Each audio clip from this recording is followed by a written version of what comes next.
to manifest without getting confused by all the extra stuff and fluff that is out there. My name is Michelle Tanner. Welcome to my 30-day commitment of podcasting. We are on day 19, and I feel like I have been running out of things to talk about. I also feel like nobody's watching these. Like, I can see the views are zero, maybe one or two once in a while on YouTube. So it's like, why am I stressing about it?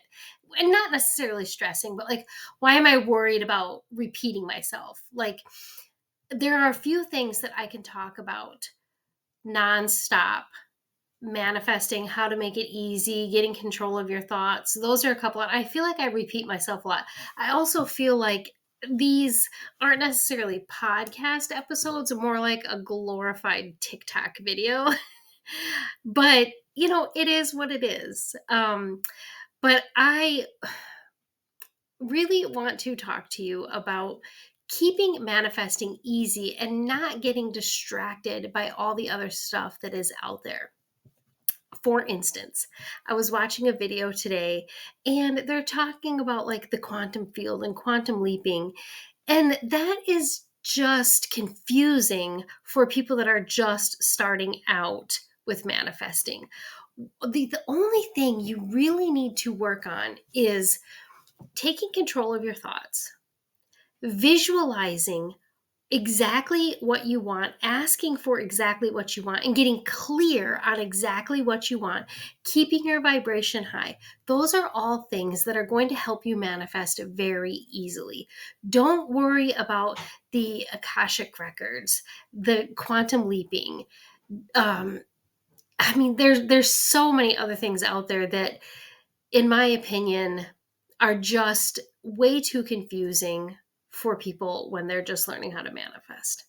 So these are the things that I think you need to keep in mind that are the most important, the easiest things to do when it comes to manifesting. Number one is taking control of your thoughts. They are your thoughts, your own thoughts. You should be in control of them. And what we don't realize, what I didn't realize for years, was I actually was living the life that I had manifested.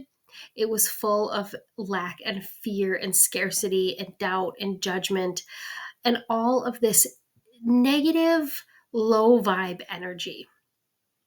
And when I started taking control of my thoughts, I started recognizing the negative thoughts.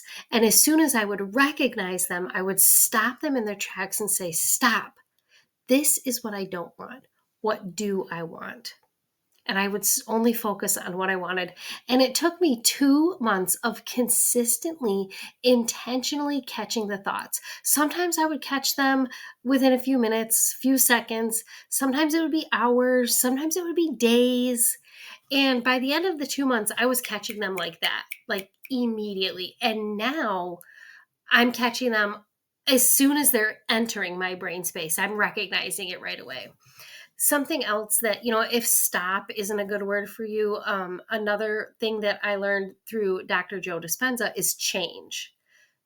So stop or change when you recognize the negative thoughts, change, stop. This is what I don't want. What do I want? And if you watched my video yesterday, you know that sometimes they still sneak in. And what had happened to me this weekend, Friday specifically, was I did recognize the thought and I know what I needed to do, but I just didn't want to do it. I want to heal this money wound. I don't want to just stop it anymore. I want to get to the root of it and heal it so money isn't a trigger for me anymore. So when it comes to this stuff, specifically for myself, when the money stuff starts coming up, I am not stopping it. I'm letting it take over because I need to get to the root of the problem and heal it, because I don't want to feel like this anymore, because the money has always been a trigger for me. And I've been working on how to get to the root of the problem. Yesterday, I discovered EFT tapping. Susanna Butcher was her name. I found a video here on YouTube, tapping for your money mindset. And it was like It was really good. It was 14 minutes, so it wasn't very long. But so instead of stopping the money triggers that I have, I am going to get to the root of the problem and heal them so I don't have them at all anymore because I'm healed from it, if that makes any sense. Okay, so taking control of your thoughts. Another one is raising your vibration. So when you are having a low vibe day, turn on some good music. I have a playlist that I love on Spotify that I created. It's just called Shell's High Vibe Playlist. So if you're interested in listening to that, let me know. I know a lot of people are going to hate me when I say that, like, one of my favorite songs ever is that Mariah Carey All I Want for Christmas song.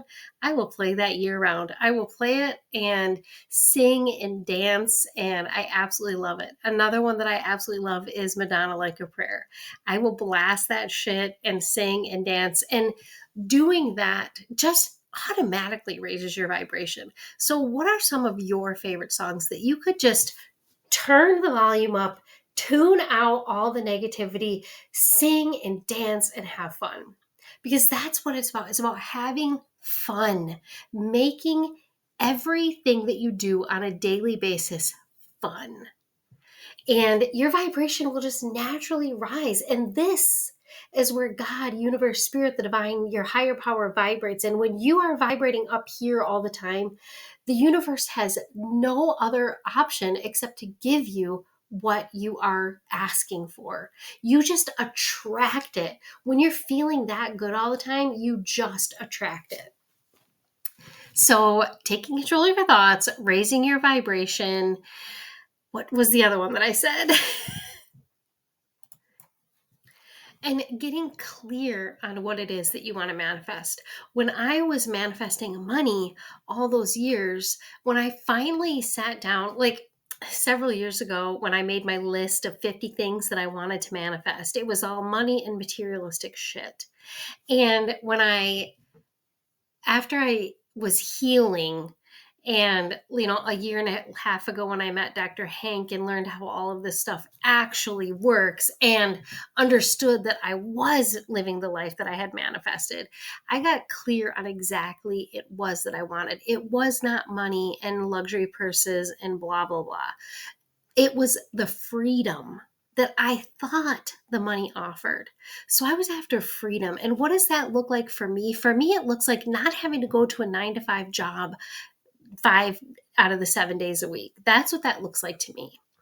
Being able to do the things that I want to do, take my kids to school, pick them up, be there for their games and all of that stuff, volunteering, traveling. I love to travel. I have been on so many trips. I work at an airline for the flight benefits.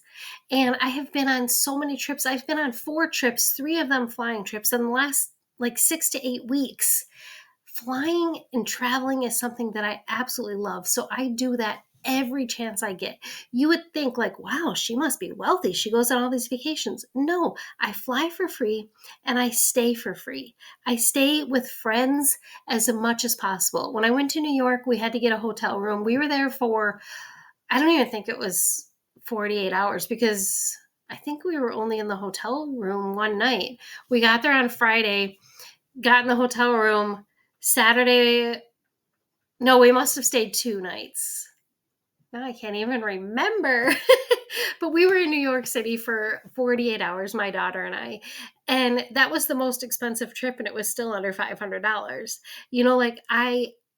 I do what I can to travel for free or as cheap as possible. And I travel as much as I can because that is something that I absolutely love to do.